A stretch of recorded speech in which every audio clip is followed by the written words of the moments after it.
Oi pessoal, boa tarde. A gente está dando hoje o chute inicial do nosso podcast Edu Onsins Têniscast. Eu vou comentar, para quem já me conhece, um prazer estar aqui falando. Para quem não me conhece, eu sou o Edu Onsins, joguei toda a parte de tênis juvenil, fui um dos melhores juvenis do mundo, depois joguei 11 anos profissional, inclusive Copa Davis. Tive academias, hoje sou treinador e comentarista dos projetos nossos. Quem me segue pode seguir os podcasts por aqui e também logo mais vai ter o portal Edu Onsins falando sobre o universo do tênis. Então eu espero que vocês me sigam, que vocês curtam muito. Por favor, comentários, perguntas são super bem-vindas e nos acompanhem. A gente está muito animado, eu estou junto com o Vini Araújo, estou junto com o Guilherme Souza e a gente vai estar falando sobre o que a gente mais ama, que é o circuito mundial do tênis e tudo o que implica nisso. Bom, a gente está começando, hoje a gente vai falar sobre o Aberto da Austrália, que foi um torneio excepcional. A gente vê aí o team aproximando cada vez mais de uma possível vitória no Grand Slam. A gente viu a incrível performance do Djokovic, que é um monstro mentalmente, além de estrategicamente. A gente vai comentar os detalhes sobre isso hoje. A gente vai dar uma esmiuçada nos momentos, no que aconteceu no jogo, quais os momentos que teve o turnaround lá, onde o team deixou escapar a vitória por muito pouco e o Djokovic soube administrar com toda a experiência que ele tem agora com 17 Grand Slams e levar até o final a vitória disso. Então eu vou passar aqui para o Vini Araújo, que vai ser o apresentador, ele vai estar comandando as pautas e logo em seguida também vocês vão conhecer aqui o Gui Souza, que é um gênio da estatística e dos números do nosso podcast. Valeu, Edu. Primeiramente, queria agradecer o convite. É uma honra estar participando desse podcast. Tenho certeza que a gente vai dar uma continuidade ao trabalho que a gente vem fazendo há muitos anos já, com o seu portal, com a sua figura no tênis, que é histórica, super importante, faz parte, da história do tênis nacional. E para quem não me conhece, sou o Vinícius Araújo. Joguei desde criança, joguei inclusive na academia que o Edu tinha com os irmãos dele, então essa amizade já vem de muito tempo. Em 2013 criei o portal Tênis Info, para quem conheceu também, a gente teve ao longo de 5, 6 anos aí muito conteúdo sobre tênis. Atualmente eu estou como editor da revista Tênis, nós temos um portal na UOL super interessante com notícias do circuito. E agora eu estou participando do podcast do Edu Onsins, com comentários, análises, vai ser muito bacana. Então espero que vocês gostem e tem muita coisa boa, a temporada está só começando. E agora o Guilherme Souza vai se apresentar aqui, nosso fiel escudeiro das estatísticas. Fala Edu, fala Vini. Também estou muito feliz de poder participar desse projeto. Eu sou um apaixonado por podcasts, também apaixonado por tênis, então poder estar aqui com duas figuras que são tão importantes na minha carreira, recém-carreira como jornalista, o Vini e o Edu, é muito gratificante, né? Eu adoro falar sobre tênis também, escrevi bastante tempo, 4 anos sobre tênis, fui colaborador do Tênis Info, projeto do Vinícius, também editor da revista Tênis, então estou muito feliz, aí vemos muito futuro pela frente desse projeto e falar de tênis é muito bacana. Pessoal, então como o Edu comentou, hoje nós vamos fazer um balanço sobre o Australian Open, primeiro Grand Slam da temporada 2020. Tivemos no masculino, como o Edu também já falou na abertura, uma vitória incontestável do Novak Djokovic. E no feminino, uma surpresa para muitos, Sofia Kenin, norte-americana de 21 anos de idade, foi a grande campeã, desbancando várias favoritas pelo caminho. Também vamos falar um pouco mais da história dela, para quem não conhecia essa tenista, que já vai para o top 10. Então tem muita coisa bacana. Edu, primeiramente, você pode analisar e comentar, trazer as suas opiniões, a sua análise, sua visão sobre a grande final do masculino.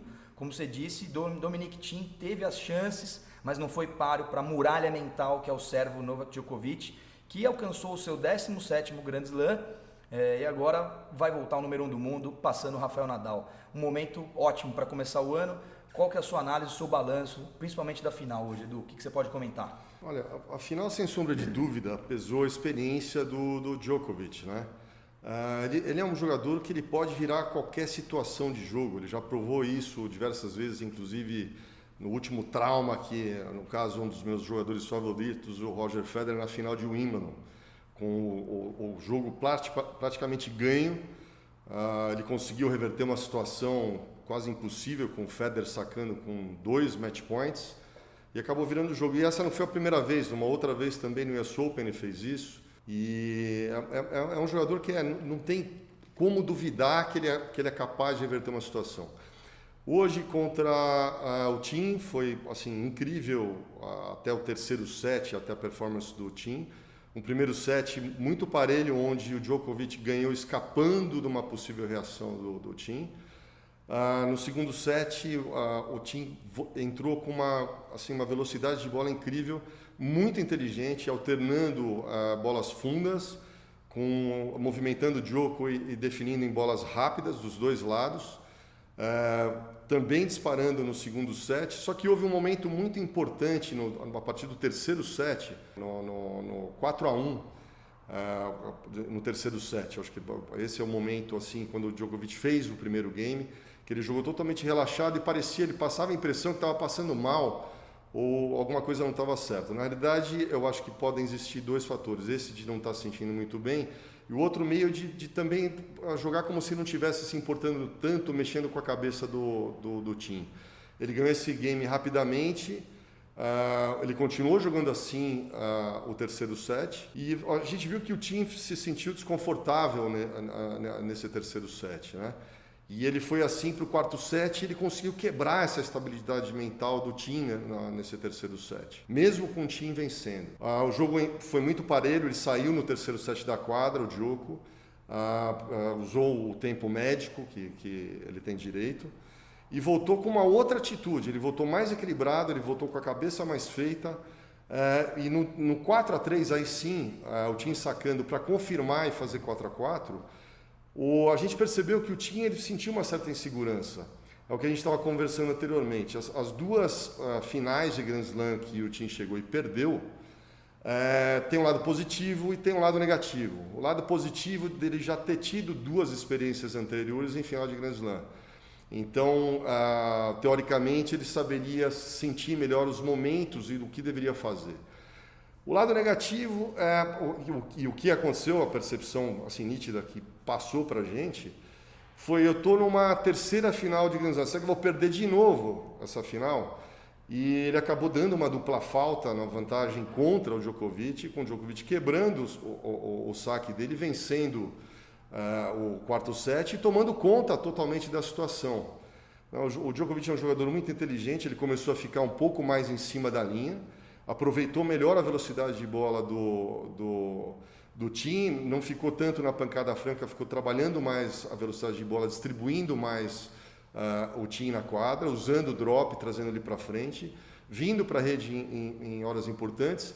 E o primeiro saque do Djoko também foi um fator fundamental no quinto set, e do meio do quarto set para frente, porque ele não estava acertando tanto. Então, acho que essa relaxada que ele deu, procurando respirar, procurando tomar um pouco mais de tempo, que também interferiu com a cabeça do Thiem, fez com que ele retomasse essa energia, esse timing do primeiro saque outra vez, que foi muito importante no quinto set.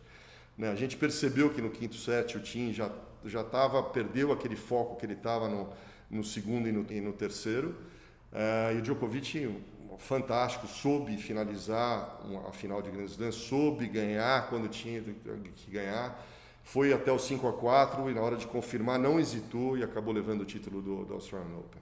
Edu, uma coisa que você comentou comigo durante a semana, eu passei a observar da semifinal para frente, foi o saque do Djokovic, até porque eu reparei que ele não tem um saque tão forte assim como os grandes sacadores, mas eu vi que ele estava sacando muito na esquerda do Thiem, principalmente do lado da direita, do lado, né, dos pontos do lado da direita no par. O que você acha que foi o trabalho do Goran Ivanisevic, agora membro do time, que foi fundamental para esse saque ter um percentual melhor de acertos e de técnica, né, bem colocado? Excelente pergunta, porque realmente o saque do Djoko está sendo muito mais efetivo, né? Ele está sendo muito mais eficiente. Ele está conseguindo, o Goran Ivanisevic, que faz parte do time do Djoko, foi um sacador gigante, chegou em 2 finais de Wimbledon e na terceira vez ganhou o torneio de Wimbledon. E o grande trunfo do Goran Ivanisevic foi o saque. O que deu para perceber na evolução do saque do Djoko, quando a gente está vendo que ele está sacando mais relaxado, ele está dando mais tempo para poder subir, está subindo mais para bater na bola e está usando mais a chicotada da cabeça da raquete e o pulso lá em cima. Isso faz com que ele ganhe mais ângulo e ele consiga gerar mais velocidade. E está sendo um diferencial muito grande, né? Inclusive, nesses 5 sets, que numa melhor de 5 sets, existe muito espaço para trabalhar estratégia, tanto na parte técnica, na parte mental, emocional. Com toda a experiência que ele teve, ele conseguiu subir o nível dele no quarto e no quinto sets do saque dele. A gente percebeu que ele relaxou mais e começaram a entrar os saques, ele estava abrindo o time incrível e depois trabalhando quadra do outro lado. E também esse saque na esquerda do Tim também estava bem eficiente, ele procurando comandar depois do jogo com o forehand. Falando até, uma boa pergunta que você fez sobre a esquerda, o backhand do Tim, enquanto ele estava em controle, que ele estava trabalhando essas trocas de bola mais fundas e abrindo quadra quando ele precisava, apressando o jogo quando ele, no momento certinho, muito focado, muito equilibrado, muito tranquilo nessas situações.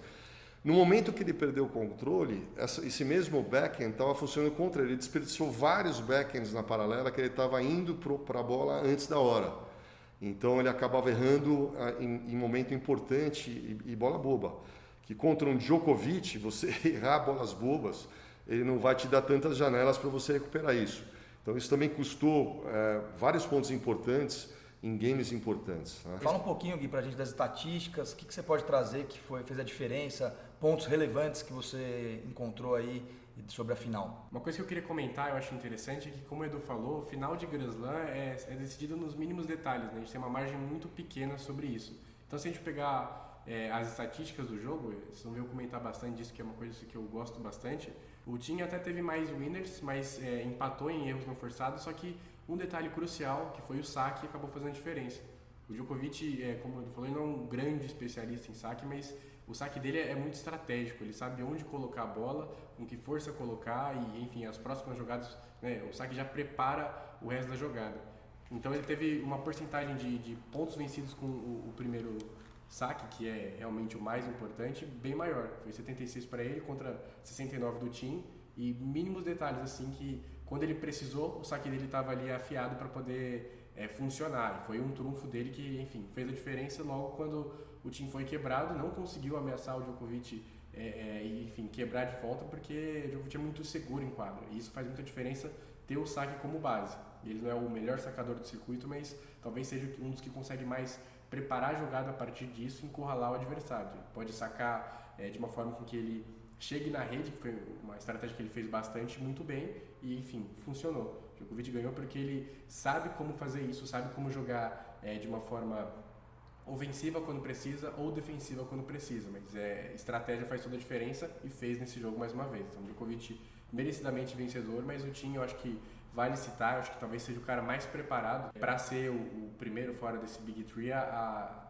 ser campeão de Grand Slam entre esses mais jovens. Então acho que bateu na trave mais uma vez, mas está cada vez mais próximo de ser campeão. Então talvez em Roland Garros, depende do Nadal, mas enfim, eu acho que em 1-2 anos o Dominic Thiem vai faturar um Grand Slam. Só aproveitando o gancho dessa estratégia, uma coisa que ele falou relevante, né?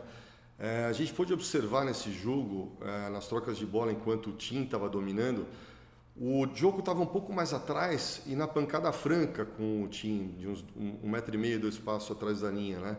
E a gente pode perceber que nessa situação, como o Thiem domina o jogo, né? Ele tem golpes potentíssimos que ele consegue desferir, winners 2 metros atrás da linha de fundo.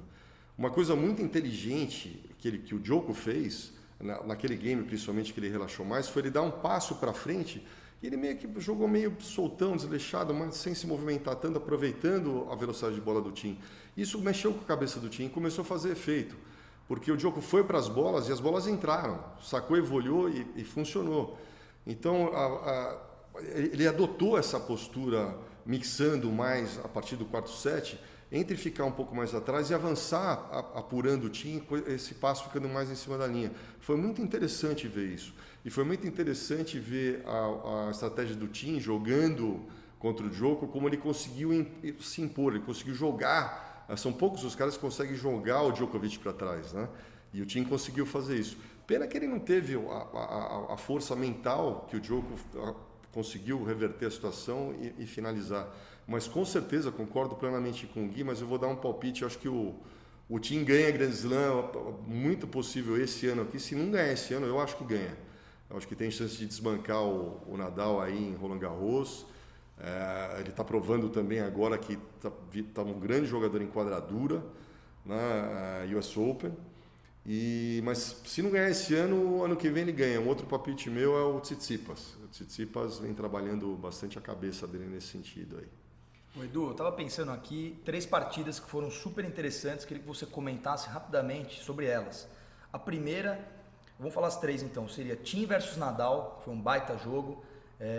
Roger Federer versus Tennys Sandgren, jogaço também, onde o Federer salvou 7 match points. E Stan Wawrinka versus Medvedev, outro baita jogo onde o Stan ganhou. Então, começando por essa ordem, rapidamente, o que você achou de Thiem versus Nadal, onde o Thiem desbancou o Toru Miura? Assim, foi muito importante para a confiança do Thiem ganhar do Nadal numa melhor de 5 sets. Né?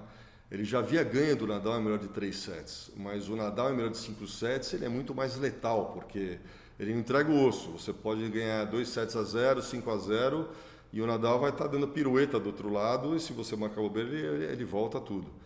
Mas a gente percebe também o respeito do Nadal já pelo Thiem. Essa meio que passagem de bastão, até eu brinquei nas minhas anotações, passagem de bastão, que a gente comenta um pouquinho no Tinder, ele aconteceu nesse jogo do Thiem com o Nadal. O grande trunfo do Thiem é pegar essas bolas do Nadal com mais spin na subida e ele faz a bola andar muito. E o Nadal, quando ele está na troca, mesmo com um spin pesado, uma hora ou outra ele deixa essa bola encurtar um pouco mais. E o Thiem ele consegue ter um aproveitamento gigante dessas bolas. Então ele joga o Nadal para trás, ele espera o momento da bola um pouco mais curta e ele vai para a definição. O Nadal ele não aperta tanto o Thiem como no caso do Djokovic, que bate uma bola mais reta.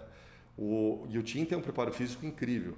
Então esse jogo do Thiem com o Nadal está encaixando cada vez mais. Por isso que eu falei que existe, na minha visão, a probabilidade, se acontecer uma final Thiem-Nadal, de um Thiem realmente ir lá e ganhar um jogo. E o do Federer contra o Sandgren, que foi outro jogo fantástico. O Sandgren ficando nos pontos, o Roger talvez ali sentiu um pouco físico. Jogo de 5 sets, o que você pode comentar? O Sandgren é meio que um franco atirador, né? É um jogador super agressivo, se entrar legal, se não entrar muito bem. O Federer não estava num dia, assim, a gente percebe que ele dá umas vaciladas, que ele encana às vezes de começar a fazer uns erros forçados, que nada a ver, muitas vezes ele está na frente. Então ele teria que administrar mais isso e ele dá meio que uma desligadinha, ele acaba fazendo uns erros forçados que ele acaba ele mesmo se complicando no jogo, né? E é difícil jogar com um cara agressivo como o Sandgren, que não tinha nada a perder. Só um parênteses, ele entrou como 100 do mundo. Tem um cara que é 100 do ranking contra o top 3. Foi uma grande surpresa, você achou esse cara chegar nas quartas? Esse cara de vez em quando tem beliscado uns jogadores. É um cara agressivo que eu acho que ele está tentando se estabilizar e conseguir resultados mais constantes, que ele não consegue. Mas ele é um cara muito perigoso, porque é meio que um franco atirador. Num dia que esse cara está num dia bom e as bolas elas estão entrando, ele é um cara, ele já mostrou, ele pode ganhar no Federer, né? Não ganhou por azar, e o Federer jogou incrível aqueles match points. Mas é um cara perigosíssimo. O Federer está começando a ficar vulnerável para esse tipo de jogador. Depois a gente viu o jogo com o Millman também, que foi incrível, né? E até o Millman já havia vencido o Federer no US Open no ano passado, a gente viu esse jogo. Ano retrasado. Ano retrasado, foi. O Millman muito sólido do fundo de quadra. É um jogador que é um practice partner, ele treina muito frequente com o Federer, então ele conhece muito bem o Federer. Ele sabe que se ficar muito sólido, procurando não errar bolas bobas e ficar no jogo com muitas trocas de bola com o Federer pode abrir aquela janela e ele pode ter a chance de vencer. E o Millman não ganhou por azar também, e o Federer jogou muito bem aqueles match points, né? E com o Federer, dando a sequência no Federer, ele deu para perceber que ele sentiu a perna. Eu particularmente eu achei que não teria chance de ganhar com o Djoko, pelo que o Djoko vinha apresentando, mas poderia ter sido um jogo melhor, poderia ter sido um jogo mais difícil. E a gente percebeu que o Federer não estava com uma movimentação 100% lá, né? Mas o Federer, a gente sempre brinca, né? O mestre dos magos, a gente pode esperar dele qualquer coisa. Muitas vezes você acha que o cara está morto, o cara é igual a Fênix, volta e acaba dando a volta e ganhando um Grand Slam. Chegar na semifinal nada mal, né? Uma campanha boa, né? O cara de 38 anos, o Federer tá um menino. Né? Ele tá motivado, ele falou inclusive na entrevista que ele quer voltar a jogar a Aberta da Austrália ano que vem outra vez. Então a gente percebe que ele está bem fisicamente, ele está jogando muito bem. Né? O que a gente percebe um pouquinho é que esses pequenos erros que eu acho que o pessoal pressiona, já todos sabem que tem que ficar com ele no jogo, tem que estar pressionando, jogando intenso no fundo, movimentando de fundo de quadra, que em algum momento ele pode abrir essa janela e cometer uns 2 erros que pode se complicar muito, o cara pode ter a chance aí de seguir adiante. Né? É o que está acontecendo com o Federer. E Edu, para finalizar, comenta rapidamente sobre esse jogo onde o Stan Wawrinka desbancou o Medvedev, que vinha como 4º favorito, cabeça de chave 4 num grande slam, e o Wawrinka de novo começou ressurgindo, né, com uma fênix, mostrando que tem muita experiência e ainda tem bola. O que você pode dizer desse jogo que foi uma surpresa até o Stan ter passado, perdeu para o Zverev na sequência, mas esse triunfo contra o Medvedev vale o destaque. Não, sem dúvida. O Wawrinka é um gigante, ele já provou isso, ele já ganhou 3 Grand Slams. Então é um jogador que ele está buscando o seu melhor nível, a gente percebe que ele está oscilando ainda na confiança. Alguns jogos ele joga incrivelmente bem, outros ele oscila, acaba se complicando, perdendo um pouco a confiança em horas importantes, às vezes um pouquinho mais atrás. Mas especificamente um jogo com o Medvedev, eu acho que casa muito o jogo. Como o Medvedev joga muito flat, bolas muito na altura da cintura, o Wawrinka ele adora esse tipo de batida franca. Né? Quanto mais ritmo você dá para o Wawrinka, melhor ele joga. Quanto mais batido, mais ritmo ele consegue desenvolver e potencializar os golpes dele, principalmente o backhand dele, que para mim é o melhor backhand do mundo. É fantástico, ele bate a bola de qualquer lugar da quadra e ele domina totalmente. Né? Ele está nessa luta de confiança, acho que para o tênis é excelente, ele está conseguindo resultados importantes outra vez. E essa vitória com o Medvedev, que foi o jogador ano passado que se destacou mais, principalmente no circuito mais duro, que é o de quadras duras, que é o mais difícil, mais disputado, e você ganhar você ter diversos resultados seguidos em quadra dura é muito difícil, porque o desgaste é muito grande, é muito duro no corpo. Ano passado ele teve diversos resultados, a gente percebia que ele estava sentindo muitas vezes a perna, o braço, ele andava meio esparadrapado com aquele sistema que ajuda a dar uma facilitada na dor, né, da perna, que ele botava aqueles tapes. Mas o Medvedev é um jogador, mostrou, né, um jogador incrível, destemido, ele não treme na hora H, saca incrivelmente bem. É um jogador que também esse ano a gente pode ter muitas surpresas boas com ele, né? Um jogador muito corajoso, ele vai para a bola. Mas vamos torcer para o Stan, eu adoro ver o Wawrinka jogar, eu acho que é um jogador que fez muita falta nesse tempo que ele está buscando, ele teve um resultado expressivo e vamos acompanhar os próximos torneios. Né? Maravilha. Edu, tem mais alguma coisa que você queira destacar sobre a chave masculina no Australian Open? Bom, a gente vê que está ficando cada vez mais difícil para os tops lá, Federer, Djoko e Nadal. Né? Então essa transição para os novos jogadores, a nova geração, ela vem acontecendo e vai se acentuar cada vez mais. Então esse ano eu acho que a gente pode ter grandes surpresas aí, sem dúvida, com o Thiem. A gente pode ter grandes surpresas, sem dúvida, com o Tsitsipas, que eu gosto muito. Medvedev, né, que já mostrou que aqui veio aí, está numa evolução e está confiando e vai se soltar cada vez mais. E a gente vê que o Djoko, o Federer e o Nadal estão tendo grandes dificuldades. Para o tênis é excelente, porque na realidade não é que eles caíram tanto de nível. Eu acho que eles foram a régua, eles ditaram a régua e essa galera está chegando nessa régua. Então o tênis só tem a ganhar, a gente está vendo jogos incríveis, como esse jogo hoje da final do Thiem com o Djoko, que foi um espetáculo. Eu acordei às 5h30 da manhã para assistir live. E vai ficar cada vez mais interessante para aqueles que estavam se entristecendo. O Federer vai parar, sem dúvida. O Federer vai fazer uma falta incrível, porque não só como jogador, como ser humano e carisma. O Nadal também, e Djoko, hoje deu para ver que ele vai sentir, né, apesar de ser uma fortaleza, mas vai ficar muito equilibrado. A gente vai ver grandes jogos a partir de quarta semifinal, já grandes jogos, grandes disputas, né? Não tá, os grandes jogos não estão só restritos aos 3 ou 4, né? A gente tem já esse complemento e o telespectador já pode estar observando isso, que a gente tem vontade de ver o Thiem, a gente tem vontade de ver o Tsitsipas, tem vontade de ver o Medvedev, né? Então acho que esse é um grande sinal que o tênis está ficando mais rico.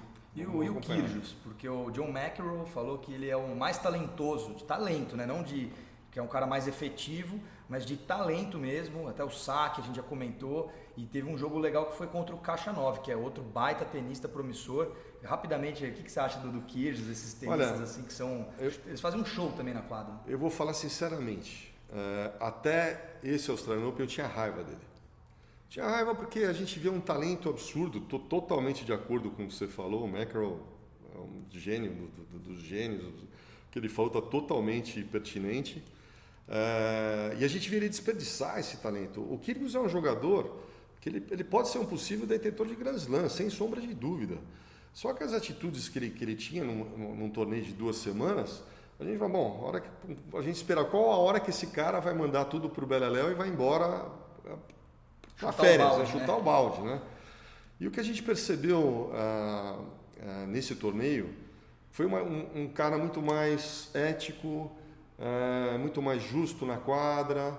Ele procurou focar, ele faz as jogadinhas dele, que também faz parte do show dele, uma bolinha por debaixo da perna, mas a gente não viu nenhuma discrepância muito grande, né? As declarações dele eu gostei muito, ele transpareceu mais maturidade, mostrou que está querendo ficar mais no circuito, com vontade de vencer. Eu gostei, comecei. A gente precisa observar para ver se ele não vai ser uma fogo de palha, né? Só nesse aqui, no próximo ele arrebenta tudo.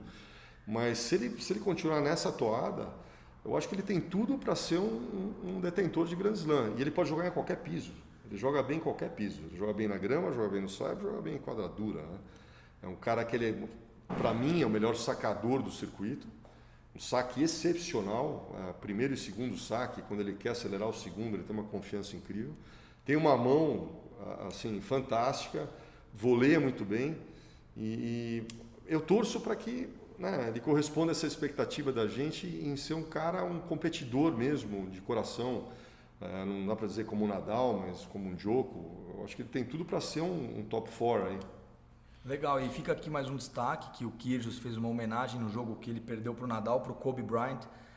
Também nossos sentimentos aí a toda a família, a todos os esportistas, uma perda muito pesada, foi um choque muito grande.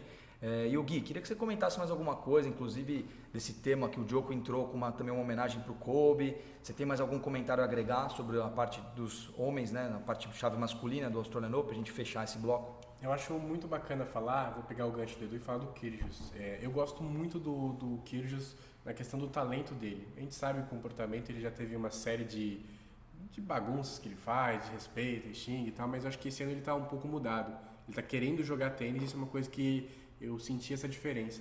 Talvez também movido pelas essas questões dos incêndios que teve na Austrália, uma catástrofe inenarrável.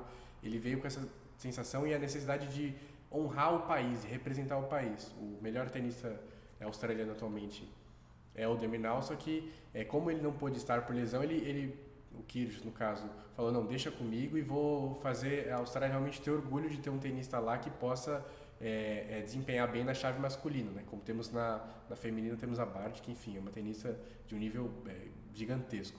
Ele veio querendo jogar tênis, isso faz muita diferença. Concordo tanto com o Edu quanto com o McEnroe. O Kyrgios ele é muito talentoso, talvez o mais talentoso que surgiu desde o Big Four, eu acho, um cara que tem muito talento. Ele querendo jogar, cuidando do físico dele, pensando no esporte como realmente o tênis, né? Como se fosse realmente algo que você tem que fazer todo dia. Você não joga um torneio bem e depois você pode ficar as próximas 3 semanas sem fazer nada. Tem que ter sequência, tem que ter consistência. Isso eu gostei de ver no Kyrgios. Ele perdeu pro Nadal porque é o Nadal, é um cara que é um maior competidor da história do esporte. Eu acho que isso tem como a gente cravar. Mas assim, nos detalhes, ele mostrou que está querendo jogar tênis. Se ele mantiver assim, eu acho que futuramente pode ganhar um Grand Slam. Tem que mostrar seriedade agora no resto do circuito. Mas o Kyrgios ele é muito talentoso.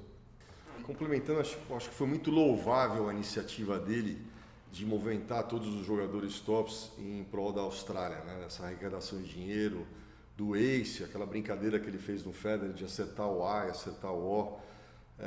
Eu acho que foi muito importante. Às vezes uma tragédia dá um clique na cabeça de uma pessoa, de um ser humano, e ele começa a dar real importância para aquilo que vale a pena mesmo, né?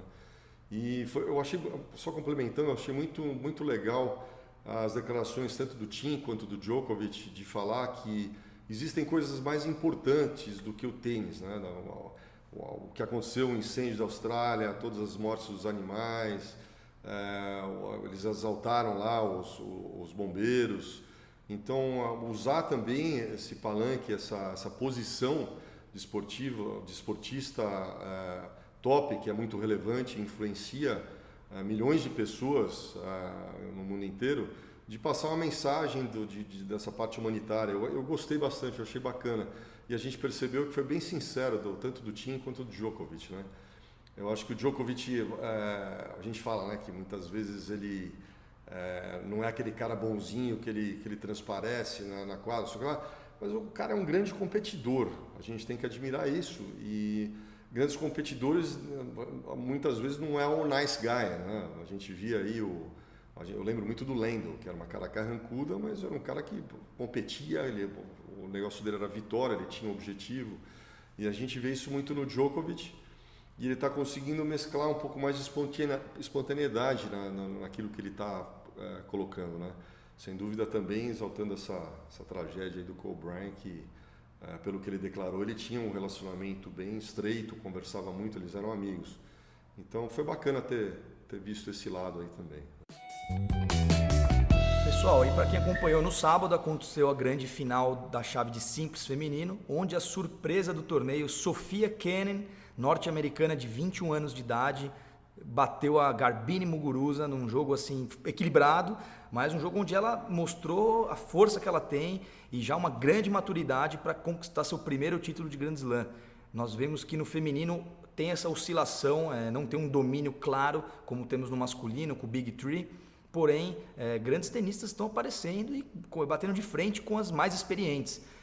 Particularmente eu acho que o jogo-chave para Kenin foi ganhar da Ashley Barty na semifinal. Eu vim acompanhando os passos da Barty, estava acreditando muito que ela ia ser a grande campeã, mas uma jovem destemida, né, parou aí, entrou no meio do caminho e mudou essa história. Então eu queria que o Edu contasse pra gente quais foram as suas percepções, Edu, sobre a Sofia Kenin, uma norte-americana que teve uma história muito grande e consolidada no juvenil e agora já está entre as grandes, entrou no top 10 e ergueu o título do Australian Open. Olha, foi muito bacana ver a história dessa menina, né? A gente acompanhou durante a semana, eu vi um vídeo dela quando pequena, passeando com a Clijsters pelo complexo, indo até a quadra central, e a Clijsters perguntando, um dia você vai jogar aqui? Ela sentava com a cabeça assim. Levava para falar com Andy Roddick, que era o grande ídolo dela, um dia você vai estar ganhando uma final de Grand Slam. Ela sentia com a cabeça assim, né? Então ela era uma menininha, ela tinha 7, 8 anos e passeando, e esse sonho se concretizou. E ela assim, a história dela de dedicação gigante, eu particularmente não conhecia a Kenin. A gente via avançando na chave, mas tinha a Barty, como o Vini falou, no caminho, e a Barty é uma jogadora gigante, um talento absurdo, assim, completíssima. Eu sinceramente, eu achei que a Barty fosse para a final.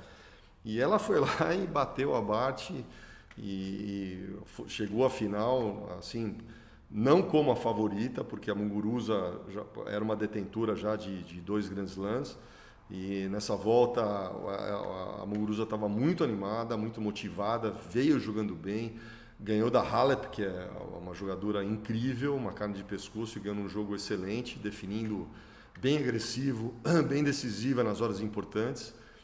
E eu particularmente achava que a Muguruza fosse ganhar da Kenin, né? E a Kenin mostrou um talento gigante, uma determinação incrível, uma força mental impressionante, principalmente nas horas de pressão. Ela é meio fora da curva, porque na hora de pressão ela eleva o nível de jogo dele, ela consegue jogar melhor do que numa situação normal. Essa final, assim, aprofundando um pouquinho mais, o primeiro set a Muguruza jogou bem. A Kenin estava meio que experimentando um pouquinho, a gente não via ela ainda muito agressiva. A Muguruza estava conseguindo jogar mais dentro da quadra. A gente percebia que a Kenin estava tentando alternar ritmo, trabalhar o slice, trabalhar drop shots para tirar a Muguruza do fundo da quadra e quebrar o ritmo. A Muguruza é uma jogadora grande, tem dificuldade, um pouquinho de dificuldade de correr para frente, então ela estava explorando isso, mas não estava ainda totalmente encaixada nesse primeiro set e a Muguruza acabou ganhando apertado 6-4. É muito interessante a reação da Kenin emocionalmente, porque ela estava demonstrando na quadra todo o lado emocional dela, frustrações, como se fosse uma juvenil, como se ela estivesse jogando um campeonato juvenil. Então ela errava uma bola, ela batia uma raquete no chão, reclamava, esbravejava, muito à vontade, muito natural, não querendo transparecer uma aparência de uma jogadora top. Não, ela estava lá mostrando do jeito que ela é. E ela lida muito bem com isso. Foi interessante, porque ela meio que se motiva, ela acende a chama dela de intensidade no jogo, né? E a partir do segundo set foi incrível. Ela não deixou a Muguruza jogar, ela acelerou incrível, movimentou demais um lado para o outro. A Muguruza tentou explorar o forehand dela, que é consistente, mas quando ela mudava para o backhand da Kenin tem uma letalidade incrível. Ela bate de qualquer lugar da quadra com uma potência, uma precisão fantásticas. A Muguruza teve vários momentos com 0,40 e a partir do 0,40 parecia que a Kenin incorporava uma confiança descomunal e ela buscava, várias vezes ela buscou com 3 winners seguidos esse 0,40 e conseguia reverter o game. No final ela deu um espetáculo, o último set foi um espetáculo, jogou com uma intensidade incrível, com uma velocidade incrível. A Muguruza não teve o que falar, algumas horas importantes, a Muguruza sentiu a pressão, inclusive dando dupla falta em breaks points contra, acho que uns 2 ou 3, se não me engano, o Gui depois me dá uma clareada nisso aí. E ela sentiu a potência da Kenin, né? Ela sentiu que ela tinha que fazer mais do que aquilo que ela estava fazendo a Muguruza e acabou caindo no erro. E indiscutível a vitória da Kenin, eu acho que é uma menina muito nova, tem 20 anos só. 21, né? E já ganhou um Grand Slam. Ela é muito intensa, trabalha muito duro. Não é assim, eu acho que não é uma coisa que veio só para aparecer de vez em quando. Eu acho que ela veio para ficar e ela rapidamente vai estar lá entre as 10 do mundo, sem sombra de dúvida. É fruto de um grande trabalho por trás, né, Edu? Para chegar ao título de um Grand Slam, não é? Eu acho que foi feita uma programação lá de trás. Inclusive é interessante esse episódio com a Clijsters, porque você via que a mentalidade de jogadora já estava sendo incutida nela desde pequeno, né? Você frequentar a capacidade, a possibilidade, né? Não sei a capacidade, a possibilidade de frequentar esses ambientes, você ter contato com grandes jogadores, você conversar com eles, você sentir o que eles expressam para você quando você é juvenil, isso tem uma validade, é muito valioso, vale ouro, porque é a mesma coisa que você nunca frequentar um escritório, né? Principalmente acontece com a gente aqui no Brasil, com os juvenis, não tem essa assiduidade de estar frequente em contato com esses grandes palcos, com esses grandes jogadores, e quando você sai para isso é um choque muito grande. Então, de pequena, se existe essa possibilidade, né? Frequentar aquele lugar já não é uma coisa tão estranha, então você vai se sentir muito mais à vontade na quadra. E foi o que a Kenin demonstrou. Assim, para mim, ela estava numa final de Grand Slam, mas como se ela estivesse jogando a final do Juventus aqui no... Ela estava muito à vontade. Foi uma coisa impressionante, né? A escola norte-americana voltando forte. Daqui a pouco a gente vai comentar também sobre outros destaques. Mas antes o Gui vai trazer alguns insights também sobre a final. Gui, o que você pode falar sobre esse confronto que a Muguruza não entendeu nada até agora, né? É muito interessante ver isso. Uma coisa que o Edu falou é a questão dos breakpoints, né? Acho que isso é um diferencial. Uma partida de Grand Slam é muito apertada e que nem soube se impor nesses momentos. Que pegando a estatística, né? Ela teve 83% de aproveitamento em breakpoints vencidos. Ela venceu 5 de 6. A Muguruza, que se esperava que teria um pouco mais de experiência mesmo, mais facilidade, não temeria, enfim, o grande palco, que enfim, tem numa final de Grand Slam, ela só venceu 2 de 12, 17%. Então é uma diferença brutal e faz muita diferença. A Muguruza tentou o jogo, ela é mais agressivo e demanda que ela arrisque mais, mas acabou fazendo que num dia ruim ela tenha muitos erros não forçados. Nessa partida foram 45. A título de comparação, a Kenin teve 23, então quase a metade. Então a Muguruza talvez tenha faltado a ela a experiência que uma tenista que é 2 vezes campeã de Grand Slam, é uma tenista que é ex-número 1 do mundo, deveria ter. Mas de forma geral, acho que vale. Eu fico muito feliz enquanto um fã da Muguruza, porque há tempos a gente não vê ela com garra e com vontade de vencer. Então isso faz muita diferença. A gente, continuando um pouquinho da Muguruza, a gente não pode deixar de exaltar que ela entrou praticamente desacreditada. E ela chegar na final, eu acho que ela foi meio que surpreendida pela atuação da Kenin. Talvez ela não esperasse como a Kenin jogou e tão decisiva e com tanta confiança como ela jogou. Mas é muito bom ver a Muguruza através de uma final de Grand Slam. Eu acho que abre um caminho, uma perspectiva de um 2020 excelente para ela. Na minha visão, ela é uma jogadora bonita, uma jogadora com vários contratos publicitários, com questão de roupa e beleza. Muitas vezes a jogadora, quando acontece isso, ela se perde um pouco, ela perde um pouco o foco, né, do que realmente importa. Aqui no caso dela é o tênis, né, de vitórias e tudo mais, para alimentar a carreira dela. E eu acho que essa volta à final, eu acho que coroa isso, acho que caiu a ficha dela, voltou a treinar com a Conchita, que é uma treinadora de resultados. Que foi que levou ela aos grandes títulos. Que levou aos grandes títulos, então ela voltou e demonstrou que existe essa sinergia com a treinadora, conquistando esse título. E a gente pode esperar mais com a Muguruza. Acho que foi uma lição legal para a Muguruza, e motivacional também, de ela treinar mais e aperfeiçoar mais e buscar os grandes resultados, que tem tudo para acontecer para ela. Pessoal, particularmente um comentário meu aqui sobre a Muguruza. Fiquei super impressionado com a terceira rodada nela, que ela deu 6-1, 6-2 na Svitolina, que era a cabeça de chave número 5. Depois ela foi adiante e ainda eliminou a Bertens, que também é uma tenista top 10, que estava jogando um tênis excepcional. Nas quartas de final, ela desbancou a Pavlyuchenkova, que foi a algoz da Kerber, que também era uma das favoritas, se eu não me engano, uma única que era detentora do título. Então, e na semifinal, como o Edu comentou, ganhou da Halep, que também era super favorita. Então foi uma ótima campanha da Muguruza, realmente é bom ver ela voltando aos grandes palcos, né, uma final de Grand Slam, mas acho que ela ficou sem entender, porque a Kenin foi uma grande surpresa, acho que ela até subestimou talvez um pouco do potencial da jovem tenista, que foi lá sem medo algum e ganhou o título de Grand Slam.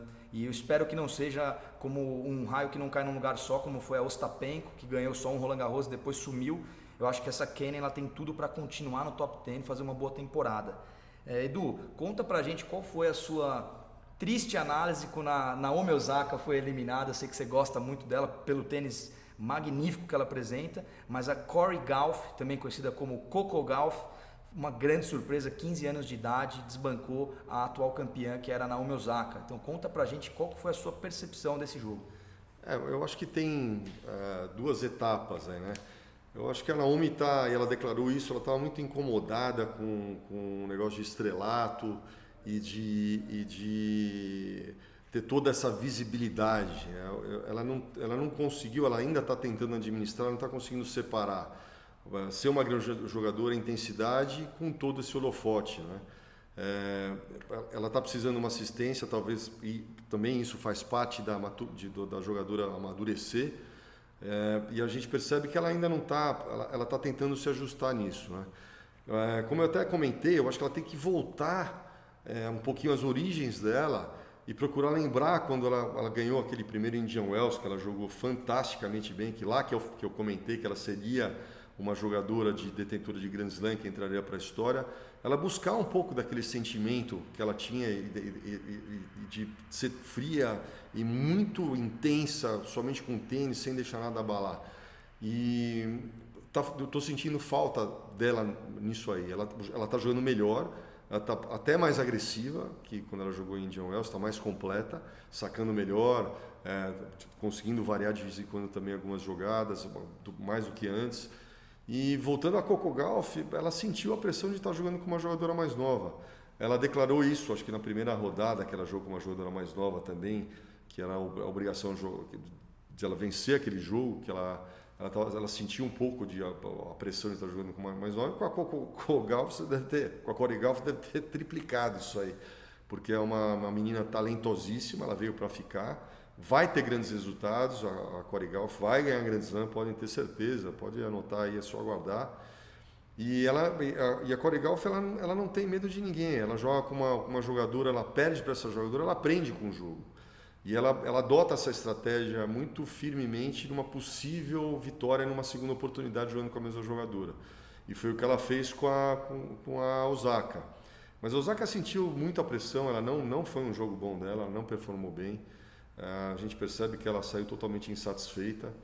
E eu torço demais para a Osaka, ela é novinha ainda, acho que tem ainda muita coisa para conquistar. Mas eu gostaria muito de ver ela voltar a essas origens, principalmente nesse lado emocional, psicológico dela, que ela demonstrou pra gente, inclusive até ganhando aquela final do US Open com a Serena, que teve todas as interferências possíveis e imagináveis, e ela foi lá e ganhou, né? Então, torço por ela. E Edu, um detalhe é que a Corey Gauff perdeu para Kenin tomando pneu no último set. Então você vê que a Kenin já ali mostrando mais pegada e mais maturidade, né? A americana jogando contra a americana, elas se conhecem, né? Então deve ter até assim uma batalha entre as duas aí, da Kenin ser um pouco mais velha e falar, não vou perder para essa menina, vou me impor, eu sou melhor jogadora que ela, tenho mais resultados, eu vou me impor. E a Kenin, ela fez isso. A Kenin me impressionou demais o lado de confiança, né? É uma coisa incrível a capacidade que ela tem de reverter situações de pressão com muita decisão, muita determinação. A Kenin veio para ficar e vai ter muito resultado bom dela aí. Uma coisa que eu queria comentar, já pegando esse gancho, falando das tenistas mais novas, né?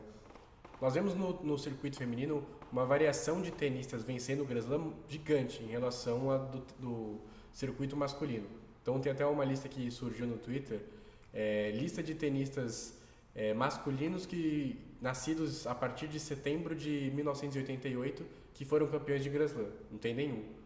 Entre as mulheres a gente tem, puxando dos mais recentes para os mais velhos, a Kenin, Andreescu, a Bari, a Osaka, Halep, Wozniacki, Stephens, Ostapenko, Muguruza, Azarenka, Kvitova. Então é uma renovação constante. Cada dia surge uma tenista nova que pode bater de frente com a outra. O circuito é muito equilibrado, é muito disputado e, obviamente, é uma querendo ganhar da outra, querendo mostrar que é melhor. Então, acho que isso é muito interessante porque todas as tenistas estão chegando com muita vontade e, por exemplo, a Svitolina, que é uma tenista talentosíssima, acabou caindo cedo, ainda não ganhou um Grand Slam, mas a Kenin, que acabou de surgir assim, há 21 anos, já ganhou, já mostrou uma atuação impecável. Então, é um circuito que tem uma disputa muito grande. Isso só traz benefícios para os fãs de tênis. Ô Edu, faz uma finalização aqui com uma reflexão sobre justamente a escola norte-americana, porque agora falamos da Corey Gauff, 15 anos de idade, Sofia Kenin, 21 anos de idade, Sloane Stephens, não lembro agora exatamente a idade, mas é uma tenista intermediária, também campeã de Grand Slam, e a Serena Williams. Então, como você enxerga essa evolução das norte-americanas, que sempre foram tenistas que estão presentes no topo do ranking feminino, e como que você enxerga agora essa transição, a Serena inclusive agora daqui a pouco deixando esse trono, o que você pode comentar sobre isso? A Serena, eu me decepcionei um pouquinho com ela, vamos falar primeiro da Serena, nesse torneio, né, acabando perdendo para a chinesa.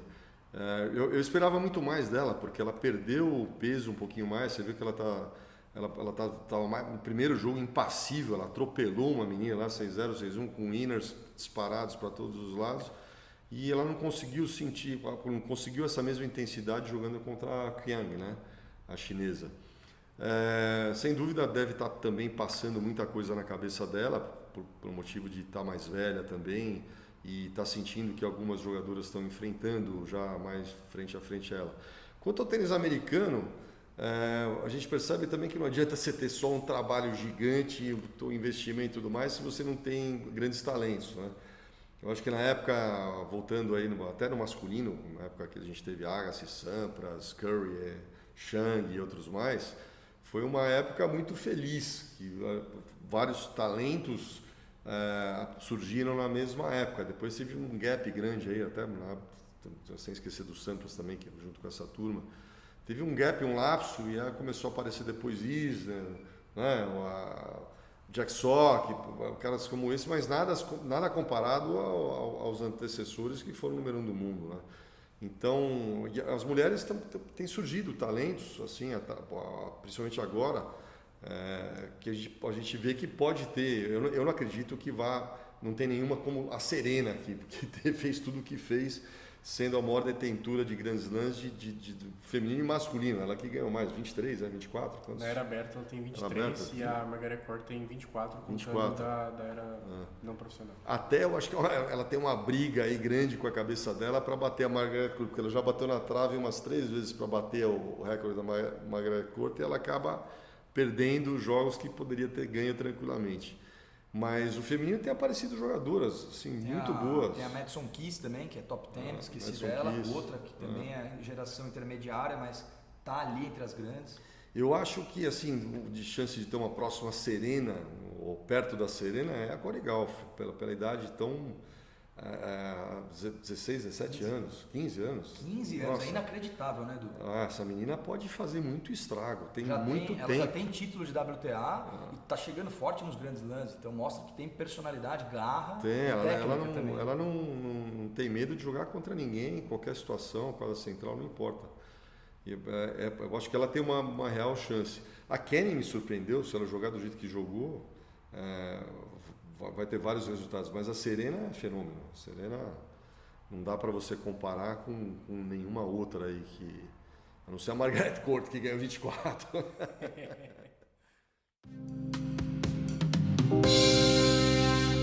Pessoal, estamos chegando ao fim do primeiro podcast, mas para concluir esse tema, que foi um balanço do primeiro Grand Slam da temporada, o Australian Open, queria que o Edu trouxesse para nós alguma história aí do baú do tênis, ele que conhece, já foi para o outro lado do mundo, nas terras australianas, quando ainda o torneio era disputado em quadras de grama. Então, Edu, conta pra gente um pouquinho como que foi a sua época lá, pra galera saber, né, algumas curiosidades lá da Austrália, o que você pode contar pra gente? Bom, aí você tá me fazendo abrir o baú do túnel do tempo, é baú e túnel do tempo, dois juntos. Bom, eu tive a felicidade de jogar 4 vezes o circuito lá da Austrália e da Ásia, né? E joguei chave principal em 83, se não me engano, eu classifiquei e perdi para o John Lloyd na primeira rodada, um inglês que era o marido da Chris Evert, era o jogador de Copa Davis da Inglaterra. Eu gostaria de ter jogado com algum outro jogador que não fosse tão especialista na grama na época, que era em Coulon, né, que a gente jogava, não era no complexo atual. Eu cheguei a ver sendo construído o complexo, mas não conheci. Eu fiquei um pouco triste porque o complexo esse antigo na grama era lindo, era maravilhoso. Tinha toda a história do Aberto da Austrália, começou lá e até aqueles dias até existia essa transição para esse novo complexo, né? Mas foi muito bacana, né? Na minha época eu era muito amigo na época do Pat Cash, o Patrick Cash, e a gente treinava junto, outros jogadores também, o Vaida, que é o treinador do Djokovic, era muito amigo meu, então a gente treinava muito junto, era uma garotada mais ou menos da mesma idade, né? O Becker também era um ano, acho que 1 ano e meio mais novo que eu na época também, a gente treinava perto. Então foi uma época muito gostosa, muito bacana da minha vida ter presenciado essa época mágica do Aberto da Austrália e de ter visto, de ter assim, convivido muito de perto com esses jogadores aí. Mas ficam as lembranças, né? Isso aí, Edu, muito legal você trazer pra gente um pouquinho desse gostinho, né? Eu particularmente nunca estive na Austrália, quem sabe um dia, né, a gente possamos ir juntos lá fazer um podcast ao vivo lá de Melbourne, mas foi muito legal, acho que o primeiro Grand Slam da temporada começou com tudo, foram jogos incríveis, a primeira semana foi demais, super dinâmica, e agora na última semana grandes jogos, culminando aí com o título do Djokovic e da Kenin. Então ficamos por aqui, queria agradecer imensamente o Edu Onsins pelo convite, esse time agora está de volta, 1 ano após a gente ter feito o nosso último podcast. Vini, Edu e Gui estão de volta e vamos trazer muitos convidados, hein, pessoal, para participar do podcast. Quem quiser me encontrar na rede social, Instagram, Twitter, no Facebook, @ViniAraújo91, vocês podem me seguir lá, eu sempre estou também trazendo alguns destaques do circuito mundial, temas interessantes sobre tênis. E deixo aqui o convite para todo mundo seguir as páginas do Edu Onsins, inclusive o portal dele que está cheio de conteúdo bacana, eduonsins.com. Super simples, entra lá, toda semana matérias novas, conteúdos interessantes, não só sobre o circuito, também como matéria sobre instrução, psicologia do esporte, nutrição, temas diversos, vale muito a pena, galera. Então deixo aqui, Edu, com a palavra, se despedindo dos nossos seguidores. Obrigado, Vini, obrigado, Gui. Muito feliz do nosso time estar de volta outra vez. E a gente faz com muito carinho, espero que vocês curtam. Por favor, mandem comentários, observações, que para a gente é muito legal ter esse feedback, para a gente fazer esse podcast cada vez melhor. E sigam a página que está muito, o portal que está muito bacana, a gente vai complementar cada vez mais, com vídeos também, né? E não só as minhas colunas que eu escrevo, mas colaboradores muito interessantes, como o Vini falou, na parte de nutrição, psicologia do esporte, tratamentos alternativos. A gente vai procurar fazer o mais completo possível com tudo que envolva o mundo do tênis. Um grande abraço para vocês e até a próxima. Isso aí. Também gostaria de me despedir. Valeu, Vini, valeu, Edu, pelo convite. Nos acompanhem, os podcasts estão com os temas muito bacanas, já sentamos e organizamos aqui, as próximas pautas serão muito legais, também convidados interessantes. Não esqueça também de, enfim, como reforçando o que o Vini falou, seguir o perfil do Edu no Instagram. O portal está vindo com muita novidade também, então confiram. Quem quiser me seguir no Instagram, no Twitter, os dois é Guigo P. Souza, estarei lá também comentando bastante sobre tênis. E pessoal, aí vocês vão conseguir encontrar os podcasts em todas as plataformas, agora no Spotify, a grande novidade, também no iTunes, no feed do Android, Google Podcasts. Só digitar Edu Onsins Têniscast no Google que você vai encontrar. Espero que você goste bastante desses projetos que a gente está começando hoje, dando a largada, que vai prometer muito esse ano. Vamos trazer muito conteúdo legal com convidados exclusivos. Então continuem ligados. Edu. Grande abraço, até a próxima para todo mundo.